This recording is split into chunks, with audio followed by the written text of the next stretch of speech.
Better health is about being free to do what matters most to you, whether that's running your first 10K, dancing at your child's wedding, or just living with more energy. A Body Spec DEXA scan is the key to understanding your body like never before. For just $39.95, get a comprehensive whole body health snapshot that guides you on your journey to better health. It's time to take control and make lasting change. Start your journey today at bodyspec.com. That's BODYSPEC.com.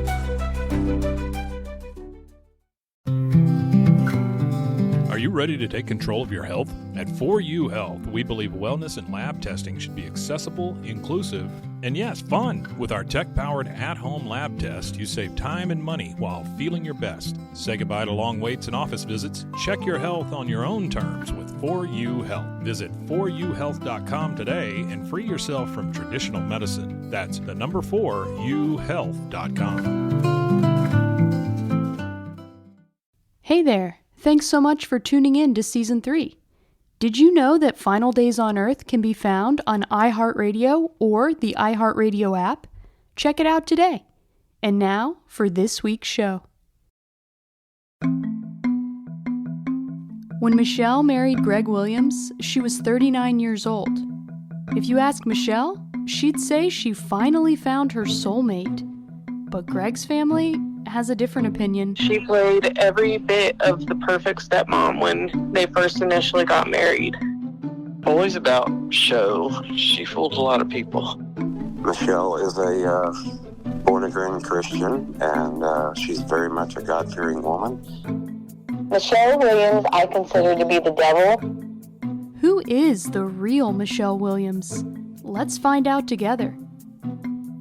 From Dallas, Texas, this is Final Days on Earth, Season 3, The Life and Death of Greg Williams, Episode 6, The Widow. I'm your host, Claire Sandomal. Thanks for listening.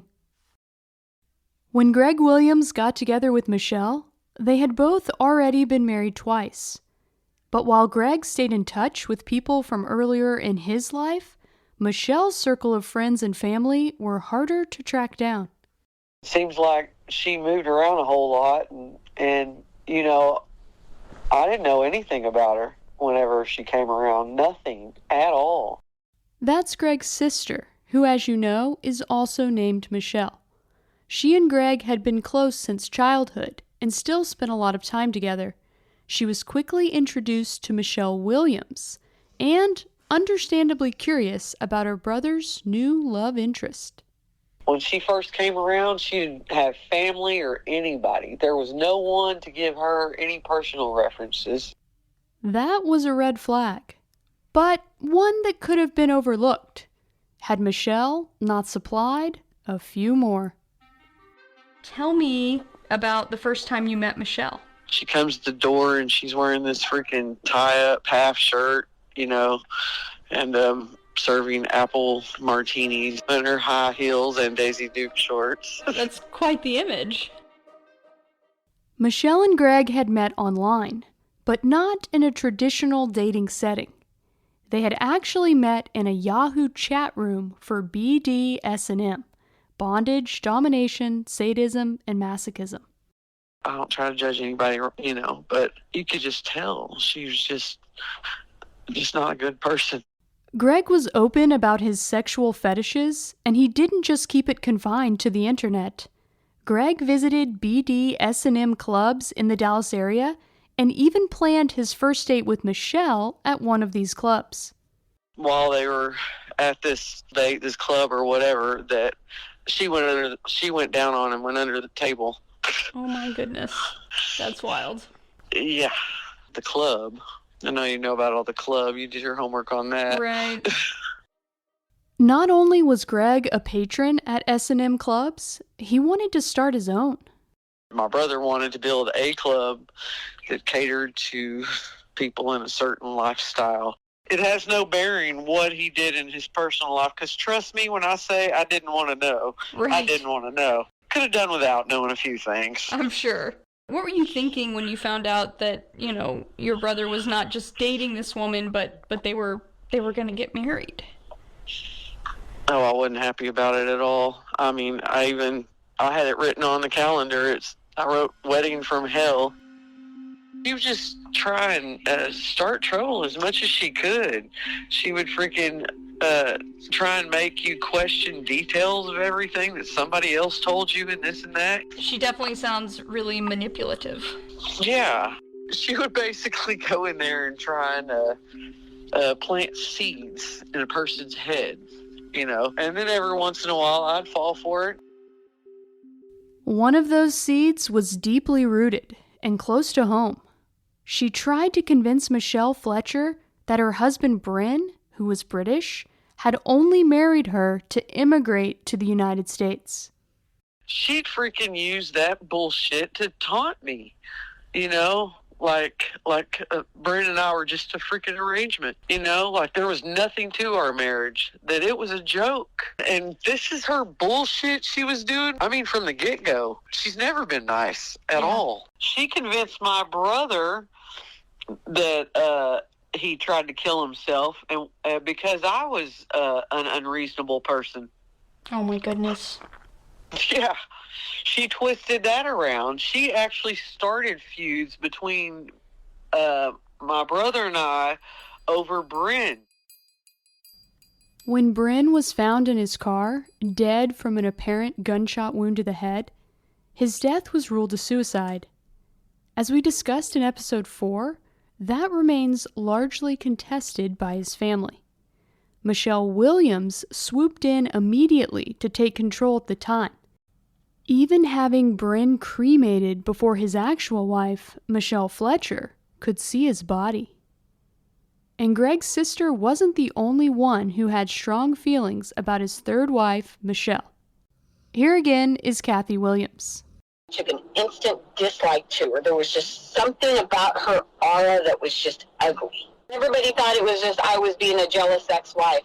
Despite all the heightened emotions, it wasn't actually a unique conflict. Greg's sister said Michelle didn't get along with any women. Any other female in the room was a rival to her. It didn't matter who was around, you know. It had to be all about her. You know, women want attention, of course, from men, but not everybody else is men. Come on. Michelle had a tried and true strategy to lure men in. She'd act helpless, like she wasn't strong enough to do something. She would do that so whatever men were in the room would go there and help her. It was so convincing that Greg's sister even fell for it, at first. I remember one time I got stuck riding to Home Depot with her. She was grabbing a ceiling fan or something like that. Ordinarily, you know, if Bryn or my brother had been around or any other man, she would have acted like her shoulder was hurting her and she couldn't pick that up by herself. Since she's always playing this weak, helpless card all the time, you know, I go to grab it for her and put it in the basket and she grabbed, oh, I got that. Oh, it's no trouble, huh? Just as freaking hateful as can be, just grabs it and throws it in the damn basket. Michelle was kettlebell fit, after all, but her alias, Shelley, had yet to surface at this point. If you just spend any time around her, she's cold. Like she's a cold, callous person. You see no emotion in her eyes whatsoever. People around her would hurt themselves. She thought it was entertaining. She would laugh. You know, most people say, are you okay first? Not this one.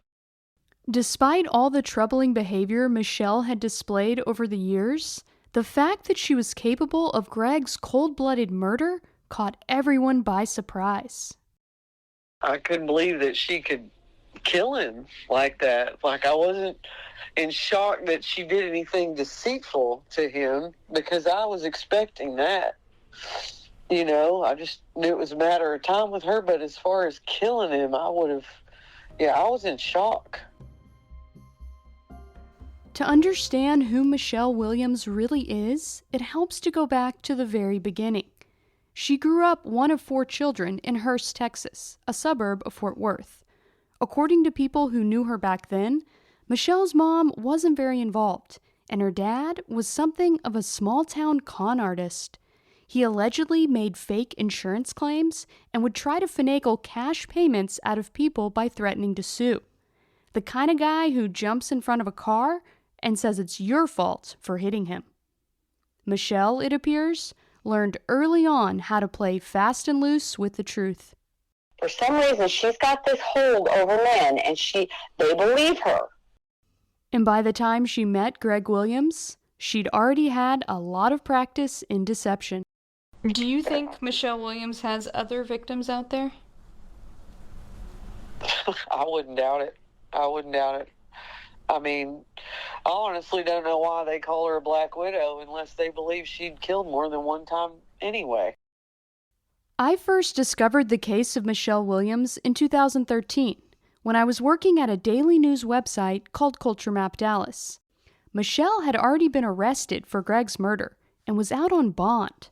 This is a pretty unusual set of circumstances in Texas, where we don't take too kindly to accused murderers mingling with regular Joes.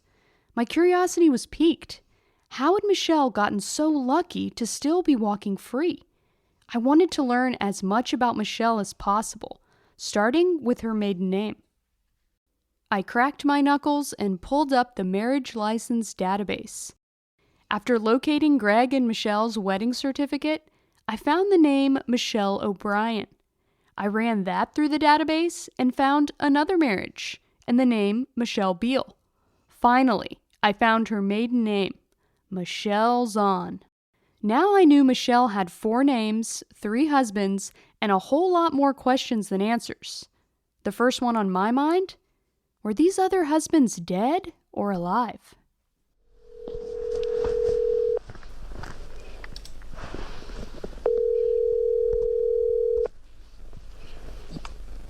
Hello, Hi, is this Dwayne?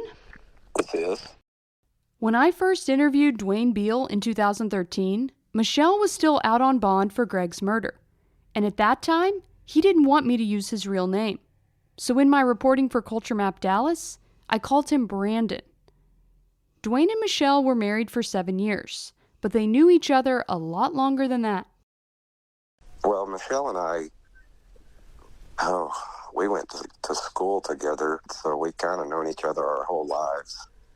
Michelle and Dwayne both attended L.D. Bell High School in Hurst, Texas. I didn't know too many people in school. I kind of stuck to myself, and I was a very, very, very shy kid. Michelle does have a type. Although they were friends all growing up, Dwayne and Michelle didn't start dating until they were in their 20s. The way Dwayne tells it, he ran into Michelle while country line dancing. When Michelle do-si-doed into Dwayne, she had already been married once before, to a different high school classmate, Ken O'Brien. When Michelle became pregnant at 15, Ken did the honorable thing and they got married. He then joined the military to support his growing family. They moved to Germany, where Ken was stationed, and there they had 2 more kids. But the marriage wouldn't last, and Michelle returned to her hometown as a single mom, where she reconnected with, and soon married, Dwayne Beal. But their new honeymoon period was short-lived. We did have our problems back then when we were married. Michelle she was good at lying. After uncovering a series of infidelities, Dwayne and Michelle got divorced. But not before she did something else outrageous, perhaps even more appalling than cheating on her husband. She poisoned his dog. The way Dwayne once explained it to me, he had a perfectly healthy Dalmatian one day when he went to work, but by the time he came home, Michelle had convinced a local vet to put his dog to sleep. He believed she drugged the dog to make it appear seriously ill.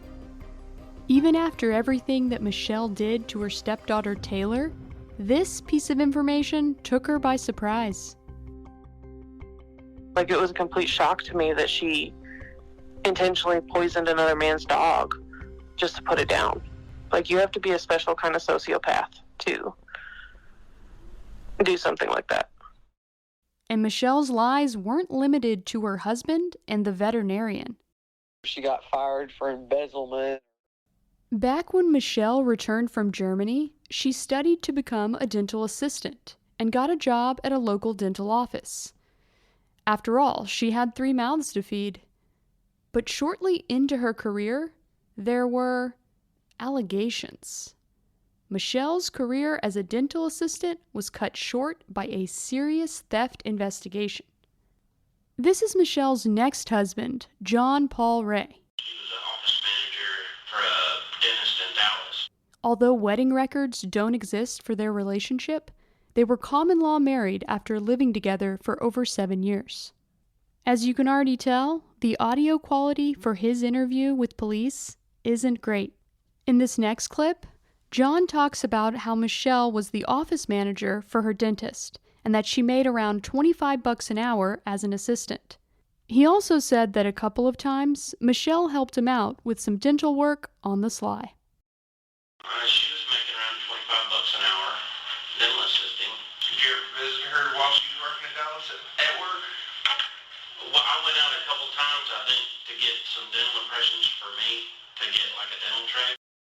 Michelle, in her capacity as office manager, had gone from cleaning teeth to taking this dental practice to the cleaners.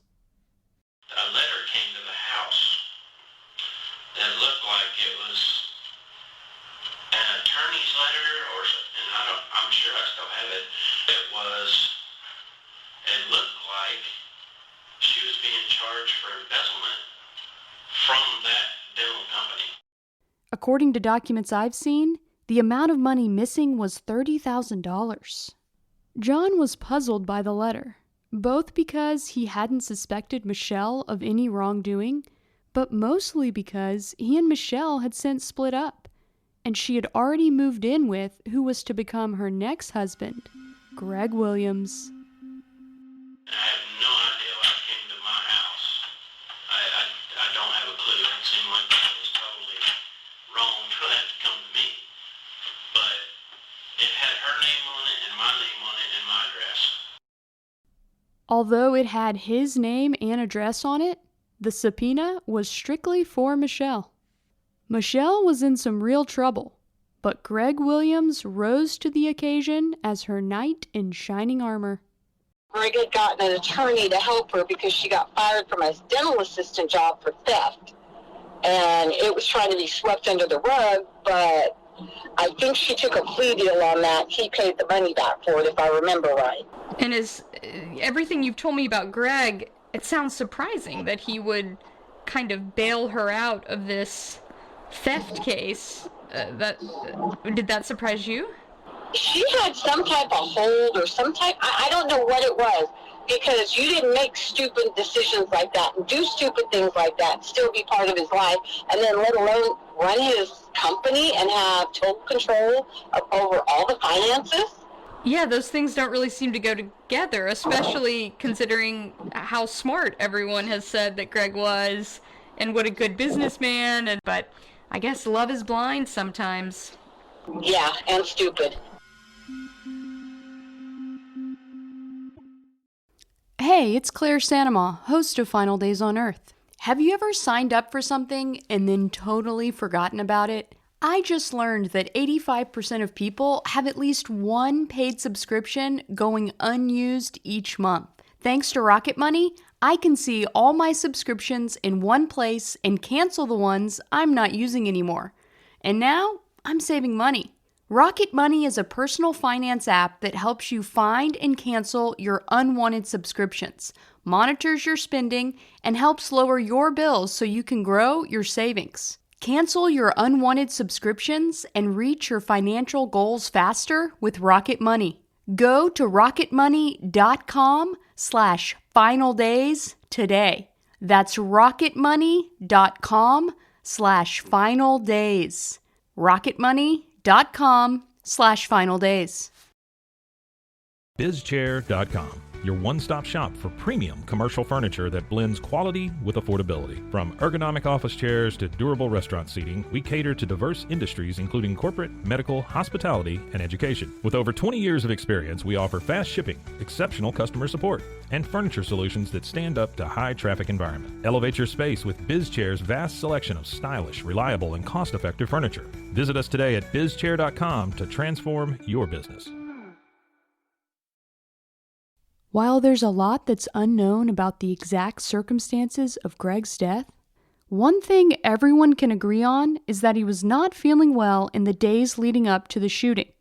He'd been especially tired and suffering from headaches and other pains. This is Greg's close friend and employee, Steve McSwain. He certainly had been drinking a little more than normal, like starting to drink in the afternoons. Michelle would bring him coconut-flavored like ice from the yogurt shop, and he'd pour the Captain Morgan rum in there. I don't know how long that had been going on, but at least a few months. And I was concerned that, Greg was going down the wrong path, let's say. As far as business-wise, that wasn't good, because I don't know how he handled his liquor and, how, as far as being able to work on people's computers and getting into them and all that. Drinking on the job is pretty bad for everybody, no matter... Anybody. Yeah. And so that, I was a little concerned about that. And, of course, Michelle was, kept saying how concerned she was about what he was doing and, what direction he seemed to be heading in, so... She talked to you about that? Yeah, we talked a lot in the kitchen, just in passing, and if, he wasn't around, we'd have kind of conversations, any concerns she had. Of course, there's another possible explanation for why Greg hadn't been feeling well. With hindsight and knowing everything that we know about Michelle and what she's capable of, I mean, have you ever thought that maybe she was drugging Greg and that's why he seemed so tired? Or I know for sure she was drugging him, because Greg didn't take any type of medication. I know for sure she was putting stuff in his food.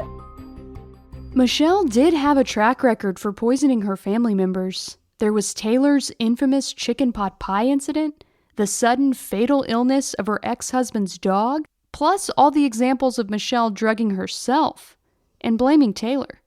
And he would come home and find her passed out in the middle of the floor, couldn't figure out what was wrong with her. And I know one time when she was in the ER, I said, well, how are you guys going to pay for this? Oh, I switched my Social Security number. That way they won't be able to bill me. She was gaming the system even back then.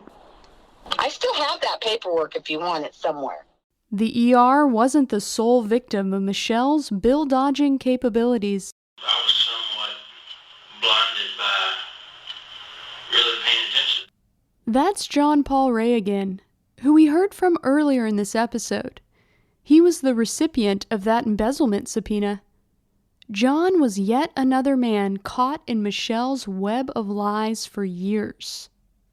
When John heard that Michelle had been arrested for Greg's murder, he got in touch with the Keller Police Department. John came down to the station and talked to detectives. I always wanted to be with Michelle. Right. Since high school. But she'd pop in and out of my life all the time, and I just always had a special place for her. Back in high school, Michelle had surprised everyone by running off and getting married to a classmate named Ken O'Brien. He was a roper cowboy guy that always chased her all the time, and she made fun of him for it. Because he was kind of geeky. He was tall and really skinny, but then all of a sudden, she got married to him, and it was seemed like a huge mismatch to people that, when we would joke around talking about it, whatever, that seemed really weird, that they just instantly got married to Germany. And all that just seemed really a strange thing to hear, like, what? That doesn't sound right, like it was made up or something. We were a very exclusive relationship. And then all of a sudden, she didn't want to see me anymore, and she just vanished while she wasn't going to school. And so I took it as like she was being shitty towards me, so I blew her off. What a lot of people didn't realize then was that Michelle was pregnant, and she'd told Ken that he was the father. Michelle's relationships can get a bit confusing, so let's pause here for a recap. After moving overseas with Ken O'Brien, they divorced and she returned to the U.S. a single mom of 3. Next, Michelle married Dwayne Beal. When he caught her cheating, they divorced, but not before she poisoned his dog. Next, she rekindled her relationship with John Paul Ray, her high school sweetheart, the man we're hearing from now. She asked if she could introduce him to her 3 kids. The oldest, Lee, had recently turned 18. The thing about it, I guess what's weird about being around Lee is he looks like my twin. I mean, he looks exactly like I do. And it's just really, it's just odd. And when I met him when he was old, I looked at her and I said, well, why in the world did you hold that from me? Why didn't you just tell me? She didn't say a word. She just said she wanted me to meet her kids. Eventually, Michelle came clean to John and admitted that Lee was his son. She came back from Germany and we talked some that was my son. And she didn't even want to consider asking me to, be a part of that.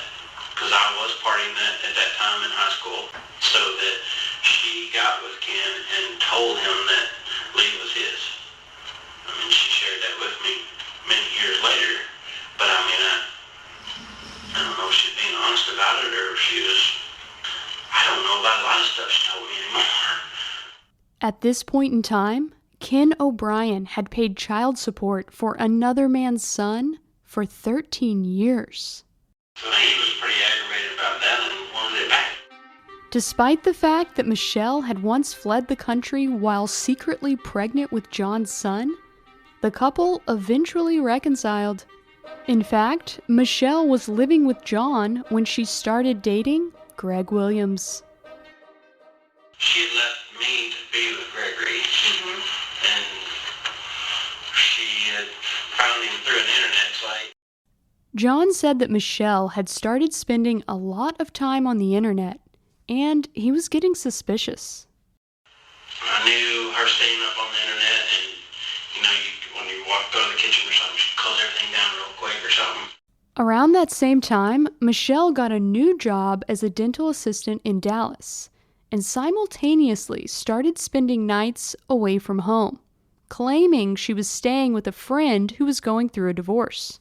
Something just felt funny, and for the first time in 8 years, I actually went through her purse, and I found some really weird receipts, and a little note to get Greg, a birthday card, and then some receipts.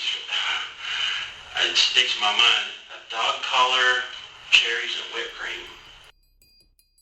If a dog collar, cherries, and whipped cream won't get your attention, what will? When John confronted Michelle, she admitted to being in a new relationship with Greg Williams. John was devastated. At that point, I was kind of like shocked. I just didn't know, because to me, there was not an issue at all. The next weekend, John came back to their shared home to pick up his stuff, but Michelle had another surprise for him. She had a garage sale during that week and sold most all of my tools and just whatever little stuff she could sell. Michelle is a woman of many faces, and she seems to size up her audience rather quickly. Just ask Keller Police Detective Bethany Todd. Here's how she remembers the first time she met Michelle Williams. So when this call came out, I was a brand new rookie. I believe I was the youngest officer on the shift at that time, seniority-wise. It was her first murder scene, and she quickly got a special assignment from Sergeant John McGrew. And he told me, he's like, you're assigned to Michelle. And I said, okay. He said, wherever she goes, you go. Whatever she needs, you get. You will be with her throughout this investigation. He's like, you are the victim liaison. Do you remember the female officer who Michelle would make small talk with in the interrogation room from episode 3? That was the future Detective Bethany Todd. I actually rode back to the police department with her in the back seat. She was hysterical and crying, and she was, telling me about how they were building a house and they had all of these plans, and that this was just a a tragic incident, and I was doing my best to console her. At this point, Michelle made an unusual request of the young officer. She asked me, "Can I hold your hand?" And I said yes.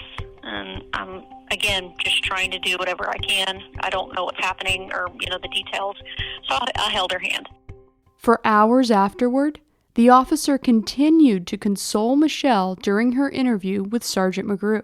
And at one point during the interview, she does clearly become a little more upset, and the questions get harder as she's talking about the incident and things of that nature. And so I just kind of instinctively, since it had already been done once, I held my hand out, and she just grabbed my hand. So I was just trying to help her through it. How did that strike you? Was that something that had happened before, where someone had asked to hold your hand? No, but then again, I was very new on the street, and a lot of people can perceive officers as very black and white and not having emotions when it comes to their job. And there's a huge push in the police world, and especially at my department, for empathy. So, while it was a little odd, but it was not out of the question to me, to hold her hand.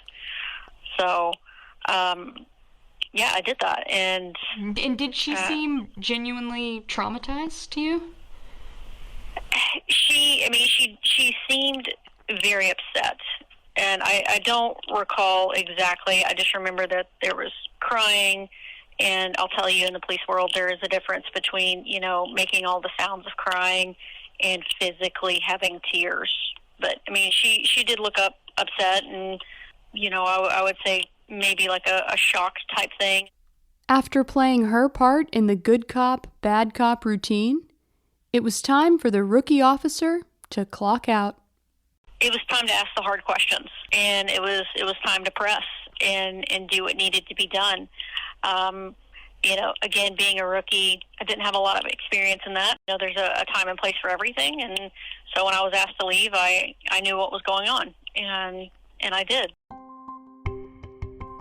So what was your reaction whenever you found out that this woman that had asked to hold your hand and, all of that she was now the lead suspect in her husband's murder?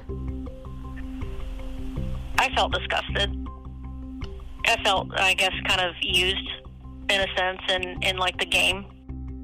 As a cop, you want to be able to see all of those things, but I know in hindsight that there's no way that I could have had that knowledge, and it wasn't my job to have that knowledge. But, it's never fun to realize that you were used, especially when you were attempting to be vulnerable to somebody else. And so that hurt. It is part of the job, and, I obviously got over that, but I was pretty upset when I realized those things. And I'm like, wow, I did all of that. I extended my hand and my emotions, physically, physically extended my hand to her, and then it comes back that it was all a game. You genuinely felt sorry for her. You felt like she was a victim. I did. I had no reason to believe otherwise. As more and more came out, as Tarrant County DA got the case, and they looked more into it, and we all worked together, the murder aspect finally came out. Knowing everything you know today about the murder of Greg Williams, how would you describe his wife, Michelle? She's a manipulator. I think she played everybody. Listening in, from what I've heard from other reports and investigations that have been done on her and her family, and listening to the bits and pieces that I got from the DA's case, how she was to her children and her family, and just her general history. She just manipulates everybody, and she used them until she was done. And when she was done, she just moved on. And for some reason, moving on in this case involved killing her husband instead of just getting a divorce. I think she's very money-driven and is just about bettering herself and she doesn't care who she hurts. Mentally, physically, emotionally, it doesn't matter to her. Clearly, it does not matter to her. And I just feel like she views all of this as a big game that she can win. On the next episode of Final Days on Earth, the life and death of Greg Williams. Michelle has a new trick up her sleeve, and it sends shockwaves across the Keller Police Department. I was like, when does this stop? I mean, when did the twist and turn stop in this case? When is she going to learn to sit down, shut up, and mind her P's and Q's? I think that just goes to show, again, her just narcissistic attitude and personality of, I can get away with anything. Final Days on Earth is produced in Dallas, Texas for Rebel Studios. Each episode is reported and written by me, Claire Sanamaw, and Susan Passoni. Original theme music composed and performed by Riley Simmons. Country music mix provided by the Block of Sound 235 on freesound.org. Additional music licensed from premiumbeat.com is Bending Truth and A Thin Line. Special thanks to Kathy Williams, Taylor Williams, Michelle Fletcher, Steve McSwain, and Keller Police Detective Bethany Todd for talking to me in this episode. If you have any information about the cases I cover, please get in touch through my website, finaldaysonearth.com. If you want to support this show, please rate and review on Apple Podcasts, Spotify, or wherever you are listening right now.